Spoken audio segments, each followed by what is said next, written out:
Donc j'assume qu'on est tous des spécialistes du confort thermique estival dans la salle, c'est ça, si vous êtes restés. Donc je m'appelle Rémi Perroni, je suis le fondateur et le président de KLI Énergie. Concrètement, qu'est-ce qu'on fait? On conçoit et on fabrique des systèmes de climatisation bas carbone. Ce n'est pas un oxymore. Pour introduire le sujet, vous avez probablement déjà vu ce graphique qui présente concrètement les vagues de chaleur à Paris depuis 1980.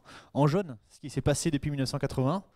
En rouge, ce qui est en train de se passer entre maintenant et 2050. Et ensuite un petit peu plus loin.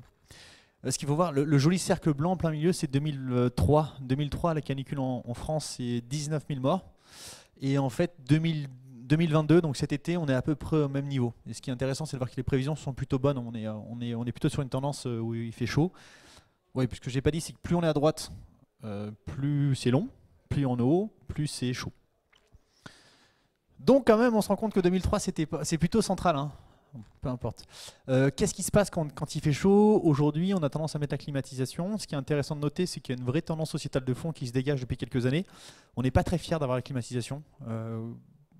Grosso modo, il y a plus d'un Français sur deux, donc on est à 68% des gens qui disent qu'ils ne veulent pas la climatisation, qui ont honte d'avoir la climatisation. Et la bonne nouvelle, c'est que les tendances réglementaires, en fait, elles sont concordantes avec ce phénomène. La RE 2020, on rabâche tout le temps, mais elle est plutôt contre la climatisation. Et la F-Gaz, au niveau européen, est en train de pousser vers la sortie l'ensemble des climatisations telles que vous les connaissez. Les fluides qui sont présentés comme écologiques aujourd'hui, en fait, dès 2027, ils seront tout simplement interdits à la vente. C'est un vrai schisme dans le milieu. Concrètement, qui est-on et qu'est-ce qu'on fait? Nous, on est une petite start-up, on est une start-up CNRS, on est 17 personnes, on a été créé en 2020, le projet est un petit peu plus, remonte un peu plus tôt, pardon. Concrètement, on commence à bosser avec pas mal d'industriels aujourd'hui, on bosse énormément avec BPI, l'ADEME, tout l'écosystème du bâtiment, plutôt Auvergne-en-Alpes, une équipe plutôt scientifique. Et concrètement, qu'est-ce qu'on fait? En fait, on conçoit, on fabrique la prochaine génération de climatisation. Pourquoi je dis ça? On n'a pas de fluide frigorigène polluant. On n'a aucun fluide dans nos systèmes, aucun produit polluant, aucun produit chimique. On ne rejette pas de chaleur à l'extérieur, jamais. On a même tendance à refroidir l'extérieur. On ne présente pas comme ça, mais en tout cas, on n'augmente jamais le phénomène d'îlot de chaleur. On consomme très peu d'énergie. On consomme 5 fois moins d'énergie qu'une climatisation classique. On n'a pas de bloc froid extérieur et on n'a pas de certification pour l'installation. Le dernier point, on en est très fiers, c'est que l'ensemble de notre prod, en fait, elle est faite chez nous. On a une usine à Grenoble où on fabrique l'évapo-échangeur, le cœur techno, et on assemble via Bosch, un assemblier, en Haute-Savoie. Comment ça marche? Question à 1000 euros.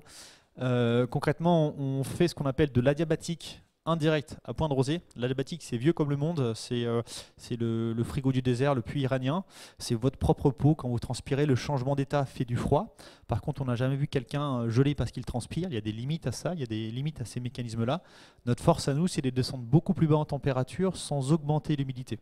Donc on travaille sur du diphasique changement d'état.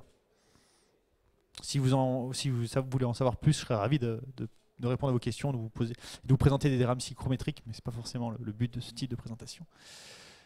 Concrètement, comment ça se pose? C'est un produit, on a pas mal, j'aime bien dire qu'on est des technologues, on fabrique de la techno, ça ne veut pas dire grand-chose, c'est pas dans la rousse, mais notre métier, c'est vraiment fabriquer de la technologie qui est très performante. Aujourd'hui, on l'intègre dans un premier produit, concrètement, qui est un produit décentralisé pièce par pièce, adapté à la réseau. On fait 2 trous dans un mur, on le pose, ça fonctionne. On prend de l'air à l'extérieur en permanence, on en rejette à l'extérieur en permanence. On travaille complètement à équipression, on n'introduit pas des quantités d'air importantes ou on ne met pas ni en sous-pression ni en dépression la pièce.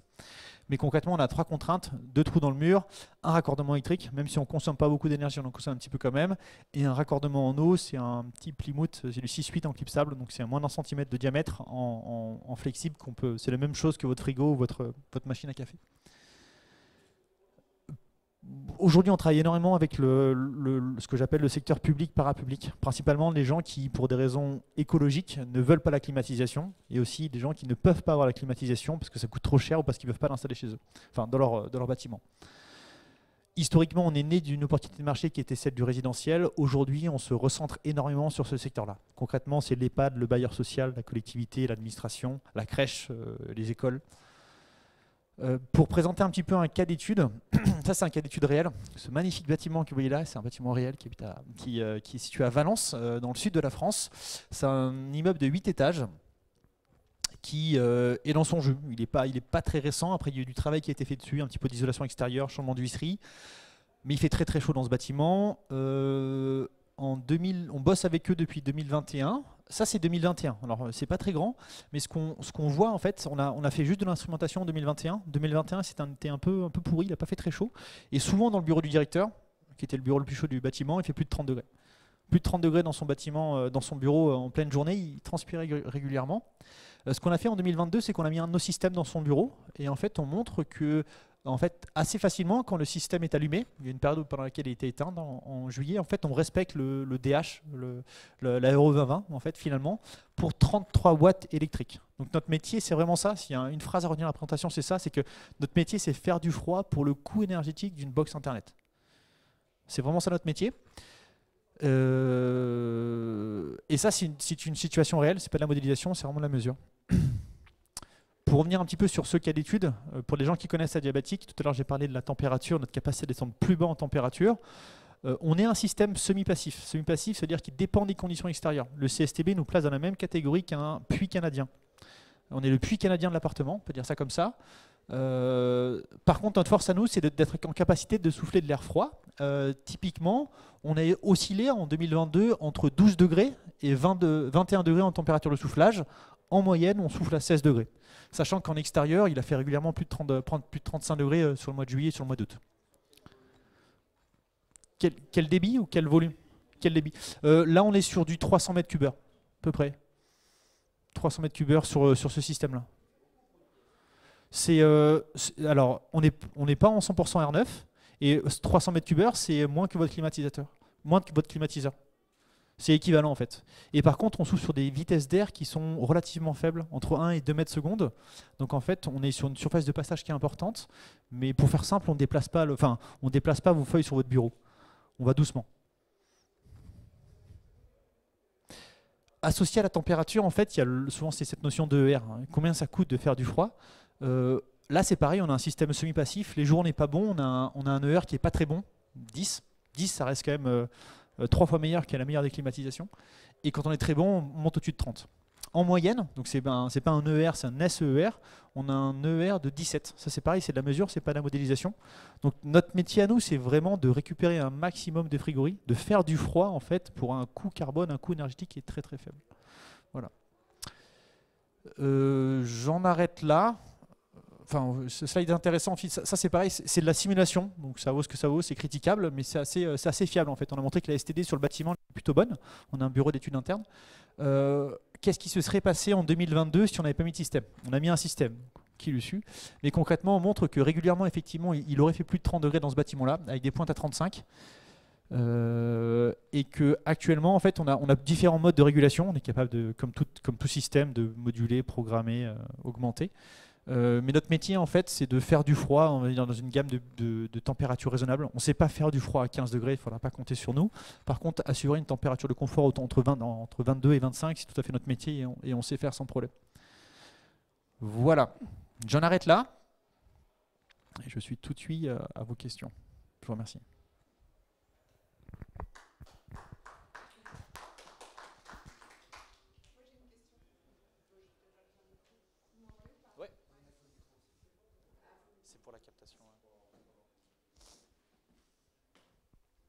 Bonjour Aurélie Boissel, Société Rexel.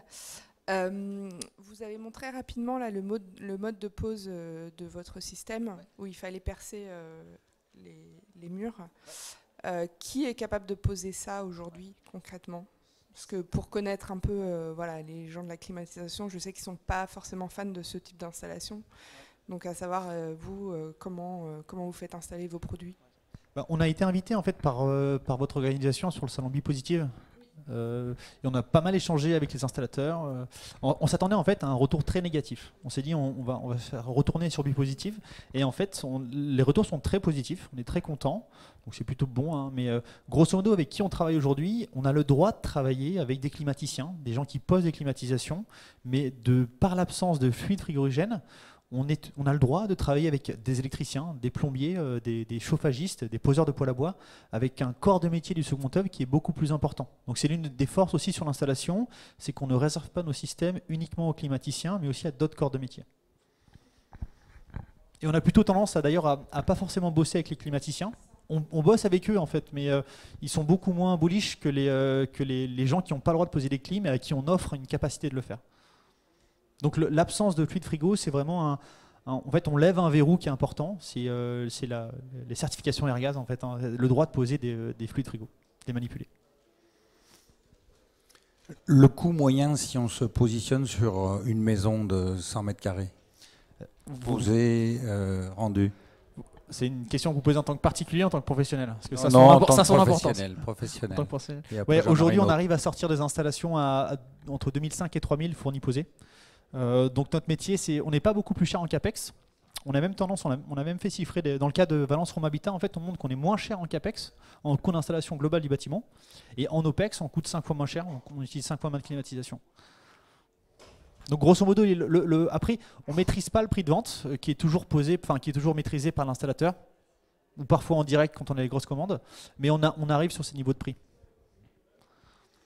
Et pour les particuliers? Les particuliers. Le problème des particuliers, c'est que c'est très compliqué à toucher en direct, donc on passe par des réseaux de distribution avec leurs propres coûts et c'est plus cher. Donc on est en négociation là pour essayer de faire un peu dropper les prix, mais ça reste cher. On est bien plus cher que ça pour le particulier. Et est-ce que vous posez la question de la qualité de l'air que vous injectez justement pour refroidir les pièces? Il y a plusieurs manières de répondre à cette question qui sont probablement imparfaites. La réponse la plus simple, c'est de dire on augmente la qualité d'air parce que notre métier, c'est aussi d'injecter des volumes d'air portant dans l'environnement. Donc concrètement, en fait, on a un taux de renouvellement d'air qui est beaucoup plus important que ce qui se fait avec une VMC. En ça, on améliore la qualité d'air. On a une filtration type G4 aujourd'hui, on peut faire plus, hein. Mais on a tendance à dire qu'en fait, on a plutôt un impact très positif sur les taux de CO2, sur les formaldéhydes, vu qu'on a des taux de brassage plus importants. On ne se présente pas comme un système de QAI, ce n'est pas notre métier que de faire de la qualité d'air. Par contre, l'un des corollaires de l'installation des systèmes, c'est qu'on a des taux de brassage plus importants qui permettent un renouvellement d'air plus important.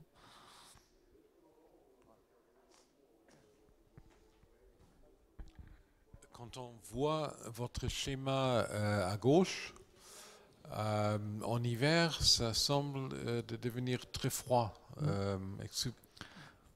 C'est une bonne question, mais c'est une question en fait, c'est la même chose qu'une chaudière gaz, qu'une double flux ou qu'une cheminée ou que sais-je d'une chaudière gaz. Enfin, une chaudière gaz, je l'ai dit.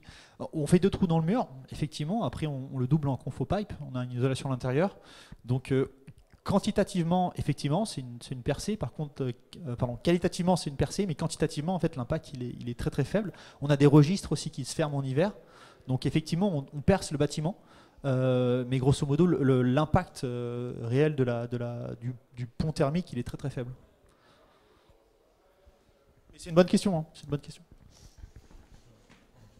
Merci. J'aurais 2 questions. Est-ce qu'il y a des nuisances sonores à cette installation et combien elle coûte aussi en entretien? Ouais. On brasse de l'air. Donc on n'a pas de compresseur, on n'a pas de détendeur, on n'a pas le ronronnement d'un compresseur.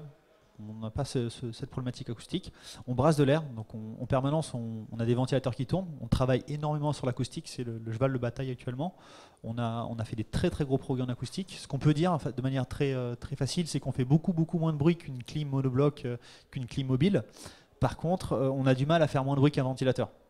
Mais l'ordre de grandeur, il est là. Donc on est sur, en fonction. Je ne parle pas de dB parce que c'est on est en train de le normer actuellement, mais on fait bien moins de bruit qu'une climatisation monobloc et on fait l'ordre de grandeur, le bruit d'un ventilateur, sachant qu'on a un mode silence sur le système qui permet de maintenir en fait une température avec un bruit qui est réduit à son minimum. Les coûts d'entretien. On brasse de l'air. Donc concrètement, quand on brasse de l'air, on encrasse. On recommande fortement de nettoyer les filtres à air 1 fois par an, voire de les changer. La bonne nouvelle, c'est qu'en fait, c'est des systèmes qui sont très simples à maintenir. Concrètement, c'est du swapping, hein, on enlève, on replace, ça marche bien. Et c'est à peu près la seule chose qu'on doit faire en fait sur ce système-là. Sachant qu'on encrasse aussi en calcaire. Et sur la première génération de nos systèmes, en fait, on considère que dans la pire des situations, avec une eau très calcaire, une utilisation intensive, une eau très calcaire avec une utilisation dure, on va changer le cœur d'évapo-échangeur tous les 4 à 5 ans. Un cœur d'évapo-échangeur, ça coûte TTC 250 €. Donc en fait, on a sur des coûts de maintenance qui sont assez proches. On ne dit pas qu'ils sont plus faibles, mais c'est vrai qu'ils sont assez proches de la climatisation. Par contre, en coût d'opération pure, là, on coûte 5 fois moins cher.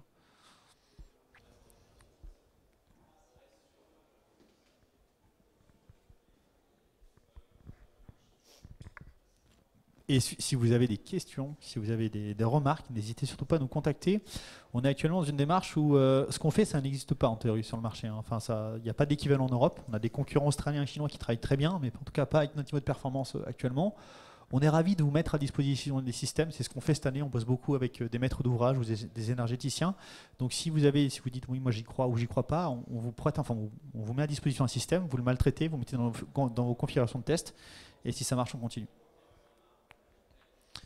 Et je vous remercie.